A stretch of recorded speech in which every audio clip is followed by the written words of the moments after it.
Hi, welcome to the PoliticAL update with me, Alexandra Acker-Lyons. I pay attention to the political news so you don't have to. This is the advice I give to my millionaire clients, and you get it for free. It is Friday, December 19th. This is going to be my last PoliticAL for the year, unless some crazy stuff happens in the next few weeks. I hope that you are able to take some time off and rest up. It's going to be a big year next year, and we're going to need all hands on deck.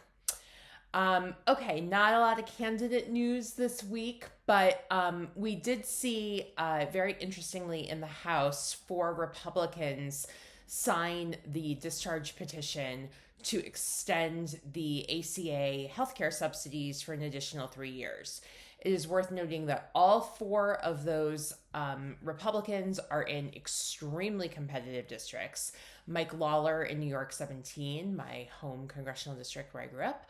And then Brian Fitzpatrick in Pennsylvania 1, Ryan McKenzie in Pennsylvania 7, and Rob Reiner in Pennsylvania 8. Also worth noting, these are all kind of like northeastern moderate districts, and they are not dumb. They are aware of their politics, and we'll see if this helps inoculate them from anything, but keep an eye on all 4 of those districts. The only really minor candidate news this week is Michelle Morrow declared that she is going to run in the Republican primary for the Senate seat in North Carolina. She is a total wackadoo who ran for state superintendent of public instruction last year, kind of like overseeing education in North Carolina. I had friends in North Carolina. As a reminder, the gubernatorial and all of their other statewide elections are in the presidential year. And so I had friends in North Carolina saying oh my gosh, we have this crazy woman running to oversee education. So the good news here is that now Michael Whatley has a primary challenge, and we'll see if she gets any traction with the base and kind of has to help pull him to the right even more on some issues. But a primary on the Republican side can only be helpful. So that is good news for Roy Cooper. Other political news, there were some bangers this week. So first, Donald Trump gave his crazy address to the nation on Wednesday night. It is just obvious that he is not well. And I think we all should be talking about it more. I think the media should be talking about it more. He's never been kind of in his right mind, but I did not watch that whole speech because I'm not a glutton for punishment, but I did see clips, and it's a lot. Also a lot was the Susie Wiles interview in Vanity Fair. There's been a lot of kind of discussion in Republican circles of this. Not a ton of huge revelations, except that one, kind of shocking that she did this in the first place. 11 on the record interviews, including this photo shoot with all of these high level administration officials where they don't look awesome. Check your filters, people. But it really just kind of reinforces everything we already thought, but it is definitely worth a read.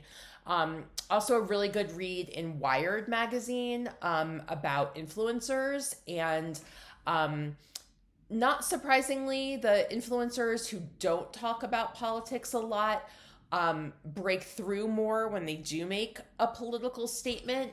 It is also just so kind of disheartening to me that most Americans are willing to trust and listen to people who don't have any political expertise when it comes to politics on who to vote for, key bills, things like that. We have a lot of work to do to rebuild trust with the American people. That story is behind a paywall. Wired has been doing terrific political reporting in the last couple of years, so find a friend who has a Wired subscription. And then news came out yesterday that the DNC has decided not to release their 2024 post-election report.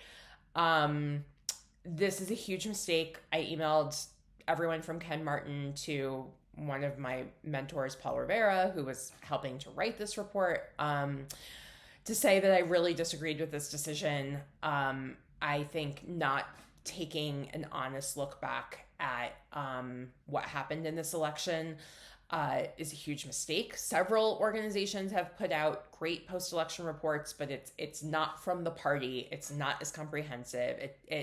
And we can put aside whether or not Biden should have run, whether or not we should have had a mini primary. That's all a one-off event. That's not going to happen again.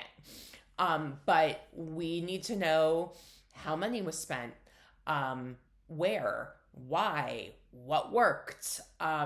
So I really hope that pushback will help change their minds and get them to release it. And you should make your opinion known on this issue and contact the DNC as well.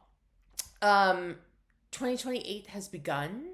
A guy named Adam Carlson, who I'd never heard of before, tweeted out on X kind of a combination chart of a bunch of polling where he looked at which potential 2028 candidates were doing better with different demographics. Gavin Newsom is in the lead.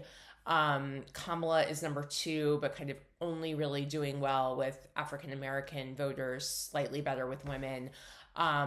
It is interesting. Obviously, we have seen time and time again that these early frontrunner polls don't mean anything once we actually get to voting, or else we would have people like Rudy Giuliani as president.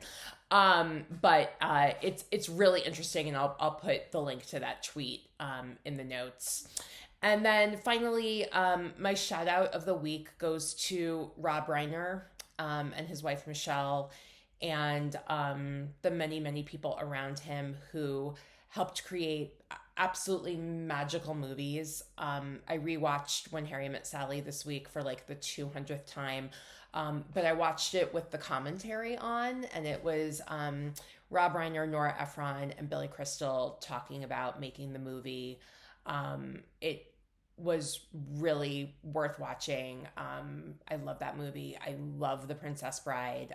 My sister and I are going to see a live Carrie Ewell's Princess Bride show in a couple of weeks. Just so many incredible cinematic achievements, and he was a man of deep conviction. I was able to meet him very briefly in a buffet line at a conference 15 years ago, and got to tell him how much his work meant to me. And obviously in later years, he was a very vocal and very thoughtful critic. So put his money where his mouth is, put his heart and his activism where his mouth is, and it's just incredibly sad. Okay, and like I said, enjoy some time off. Hope you have wonderful holidays, and see you next year. Bye.